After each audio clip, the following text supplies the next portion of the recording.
네, 안녕하세요. 부동산 읽어주는 남자 부익남 정태익입니다. 언제 상승세가 끝난다 이런 거는 좀 무의미하지만 최소한 하락세가 오려면 보합세가 와야지 하락세가 그렇죠. 좀 오지 않을까. 네. 그렇다면 아직 보합세까지도 안 왔다. 당분간은 상승세가 좀 이어지지 않겠는가. 정부 정책이 잘못됐다 얘기하지만 그렇지 않았어도 가격이 올랐을 것이다. 뭐 타당한 얘기라고 생각을 합니다. 그러나 뭐 정책에 문제가 전혀 없었다. 이렇게 보기에는 조금은 좀 아쉬운 점이 있죠. 네.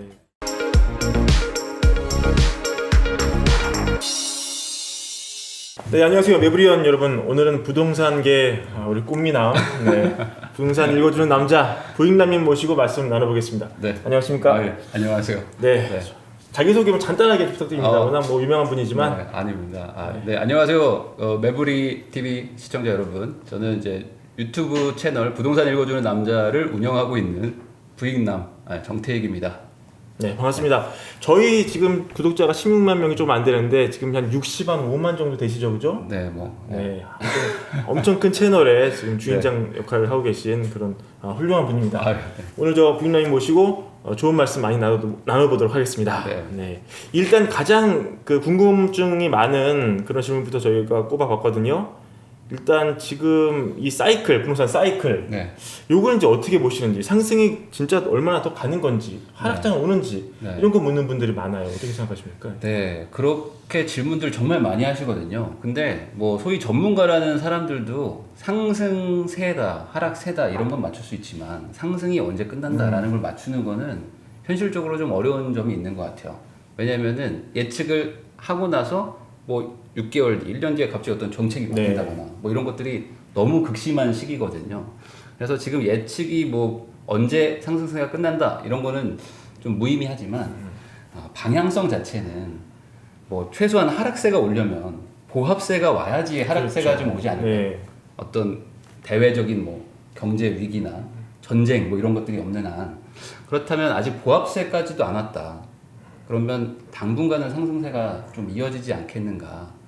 근데 이런 얘기를 하면은 또 이 시청자분들이 오해를 하실 수가 있을 것 같아요. 아니 그러면 대치동의 아파트가 막 지금 35억인데 이게 40억, 50억 간다는 얘기냐. 근데 그런 얘기는 아니고요. 그러니까 시장이 지금 되게 이렇게 구분이 돼가지고 좀 계층이 좀 지어져 있어요. 어떻게 구분이 좀 되겠네. 그러니까 지금 이제 정부의 정책들이 지금 한 3, 4년간 없었던 게 아니잖아요. 그리고 정부의 정책들이 효과가 아예 없었던 것도 아닙니다. 그래서 실질적으로 지금 초고가 아파트들, 뭐 25억을 넘어가는 아파트들은 쉽사리 살 수 없어요. 대출도 안 해주고, 대출도 안 나오죠. 그냥 1주택자도 세금이 막 1,000만 원씩 나오게 되고, 여러모로 좀 어려운 점들이 있거든요. 그래서 초고가가 지금처럼 지금 올랐던 것처럼 막 비슷한 비례로 올라간다 이런 얘기는 아니고 반대로 이제 저가 뭐 이런 말하면 좀 이상하지만 요즘엔 이제 9억 이하를 좀 저가라고 하거든요. 그 9억 이하 쪽에서 상승세가 조금 더 가팔라져서 전체적인 평균 가격은 좀 계속 상승할 것 같아요. 네. 좀 고가는 좀 천천히 올라가고 저가가 많이 좀 치고 올라오는 그런 상황은 당분간 좀 이어질 것 같다는 생각입니다. 그러면 몇 년이 지나고 어느 시점이 오면은 이 영원히 오르는 게 없다고 하는데 진짜로 영원히 오르는 게 없이 떨어질 수는 있습니까? 그렇죠. 예를 들어 제가 이제 2010년 후반부터 해서 이제 부동산 투자를 시작을 했는데 2010년대는 서울 뭐 수도권 쪽은 정말 박살이 나 있던 상황이었고요. 지방 쪽도 다 같이 이제 침체가 돼 있다가 2010년, 11년 그쯤부터 해서 지방의 소형 아파트들이 좀 이제 약간 뜨기 시작하는 그런 분위기가 있었어요. 그래서 2013년, 14년도까지만 해도 다들 막 소형 아파트, 지방에 뭐 갭 투자하러 간다 막 그랬거든요. 근데 그게 15년도, 16년도에 급격하게 기세가 꺾입니다. 근데 그게 무슨 이유였을까를 생각해 보면 2011년도부터 시작된 어떤 그 상승세가 13년, 14년쯤 되니까 건설사들도 알았을 거 아니에요. 이 매수 수요가 엄청나게 높다는 거. 근데 지방은 땅이 많으니까 대규모 공급을 엄청나게 했어요. 그게 입주가 15년, 16년도 막 본격적으로 들어오기 시작하면서 소위 뭐 물량의 장사 없다는 거 있잖아요. 그래서 그 공급이 많아지니까 새 아파트가 빈집으로 공급되니까 기존의 아파트들이 이제 수요가 막 급감하기 시작하고 그러면서 이거 안 되겠구나. 하면서 이제 급격하게 가라앉았거든요. 그럼 반대로 이 지금의 이 상승세는 수도권 서울 쪽에서 뭐 가파른 상승세를 보이는 건데 그럼 이거를 그럼 어떻게 보합이나 하락으로 바꿀 것이냐? 집을 많이 지으면 결국에는 그러면 공급이 아니겠느냐? 네. 맞죠? 사람들이 지금 물건을 사고 싶은데 물건이 그럼요. 없는 거잖아요. 그러니까 물건이 없으니까 물건이 더 사고 싶어서 사재기를 하려고도 하는 거잖아요. 그러면 제일 좋은 건 물건을 많이 시장에 풀어주는 건데 지금 어쨌든 정부가 좀 드라이브를 걸어서 공급을 한다고 하는 것들이 현실적으로 입주가 언제 될 거냐 이게 핵심이겠죠. 네. 그게 정부가 말하는 대로 뭐 2, 3년 안에 입주까지 된다고 하면 그 사이에 살짝의 상승은 있겠지만 이제 점점 보합이나 뭐 하락 안정으로 가겠지만 그 공급이 따라오지 못한다면은 지금의 이 기세가 급격하게 꺾일 일은 당장은 좀 없지 않을까. 그렇군요. 라는 다른 생각이 모든 변수에 앞서서 공급이 얼마나 되냐에 따라서 이 방향성이 왔다 갔다 할 수 있는 거. 우선은 공급인 거죠. 네, 우선 시장에 물량이 많아야지 뭐 사람들이 살지 네. 말지도 고민해보고 굳이 이거 안 사도 되겠네라고 생각을 하게 될 텐데 지금 당장은 시장에 물건 자체가 별로 없으니까. 네, 그래서 지금 사람들이 약간 뭐 소위 말하는 패닉에 빠진 것도 있고. 네. 그리고 그러다 보니까 가격이 계속 상승하잖아요. 그래서 이제는 굳이 저 집을 안 사도 되는데 네. 예, 미래에는 저 집에 살아야 될 것 같으니까 미리 사놓는다, 선점해 놓는다 이 사재기 현상도 일어나니까 이게 지금 점점 과열되고 있는 것은 사실입니다. 네. 근데 어떤 분들 이렇게 얘기도 하시더라고요. 한국 부동산 많이 오르긴 했는데 미국 봐라. 미국도 지금 뭐 사상 최고가다. 네. 이게 뭐 저금리에 돈이 많이 풀려서 값이 오른 거지.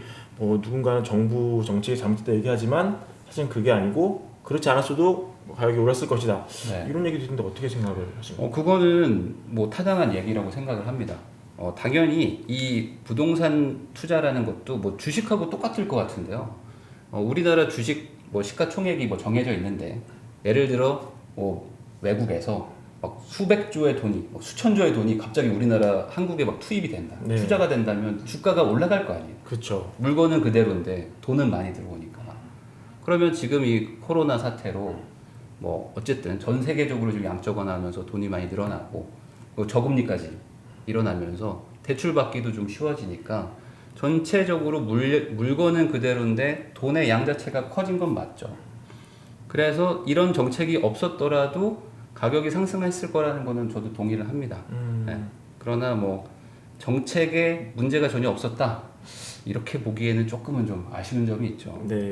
예를 들어서 아까 공급 얘기하셨는데 이 서울 안에서 공급하려면 사실은 빈 땅은 없고요. 네. 재건축 재개발이 아니면 새 집이 나올 수가 없는 거 아닙니까? 네. 근데 이거를 또 활성화하는 정책보다는 조금 막는 정책을 많이 좀 펴오기는 했어요. 네네. 이런 거는 그럼 앞으로 이제 새로운 정부가 들어서고 하면은 좀 이런 것도 변화가 있을지 기조에 궁금하네요. 예, 뭐 저는 뭐게 단순히 어떤 투자를 하거나 뭐 이런 사람이기 때문에 뭐 정부 정책을 예측하거나 이런 거는 뭐 저보다 더 전문가 분들이 많으니까. 그러나 이제 저는 이제 다만 좀 바라는 게 있다면 지금의 어쨌든 지금 정부 정책 방향은 수요를 규제하고 그리고 세금을 부과해서 돈을 그러니까 어차피 돈이 안 되게 하겠다. 너 이거 사봐야 돈 안 돼. 세금 내고 나면 본전이야 뭐 이렇게 네. 얘기를 하는 뭐 거죠. 본전도 못 찾을 수도 있어 라는 거거든요. 그런데 이런 거는 투자자들한테는 먹힐 수 있는 얘기 같아요. 왜냐면 투자자라는 거는 사실 그 집에 꼭 안 살아도 되는데 이거를 뭐 돈을 벌 목적으로 돈을 투입하는 사람들이잖아요. 그런데 실거주하는 사람들 입장에서는 이게 큰 의미가 없는 겁니다. 지금 집에 살고 계실 거 아닙니까? 네. 그러면 그 집에 사는 게 단순히 뭐 가격이 달라진다고 해서 쉽게 이사 갈 수 있는 그런 존재가 아니잖아요. 아니죠. 가족들이 다 엮여 있고 아이들이 학교가 다 정해져 있고 그리고 반대로 이 우리나라 사람들은 특히나 집에 대한 애착이 심한데 그리고 다 자기 마음속에는 누구나 하나쯤은 가고 싶은 어떤 선망의 예. 대상의 집들이 다 하나씩 저도 있잖아요. 있습니다. 네. 그것 때문에 돈을 또 버는 거이기도 하고 그러면 그 집을 사는 게 어찌 보면 인생의 목표인 거지 그걸 가지고 꼭 돈을 벌자 말자 이런 생각은 그 다음일 수도 있거든요. 네. 그런데 이 현재의 정부 정책들은 다 돈이 안 되게 할 거야 라는 식으로 한단 말이죠. 그러면 문제가 뭐냐면 이 시장에 매물을 어쨌든 누군가는 가지고 있는데 그 집에 자가든 전세든 월세든 누군가는 다 살고 있어요. 그죠. 지금 서울에 뭐 빈집이 거의 없습니다. 많지는 않겠죠. 그러면 그 가지고 있는 사람들이 뭐 예를 들어 전세나 월세를 주고 있는 사람들이 물건을 무주택자나 아니면 뭐 다른 지역에 사는 1주택자한테 줘야 그 사람이 또 집을 사는 거고, 그래야 그 사람이 내 인생의 선망의 대상이었던 아파트를 들어가거나 할 수 있는 건데, 가지고 있는 사람들이나 이런 분들한테 세금을 더 내게 해라, 뭐 아니면은 뭐 규제를 더 할 거야, 뭐 증여할 때도 세금을 더 내게 할 거야, 뭐 너는 어차피 돈을 못 벌게 할 거야, 보유만 하고 있어도 세금을 엄청 내게 할 거야 라는 식으로 하게 되면은 그런 매물들이 줄어들겠죠. 그러면 다른 방법은 새 집을, 빈 집을 더 공급을 해주면 되는데, 안타깝게도 수도권 안쪽은 지금 공급이 쉽지는 않은 상황이니까 네.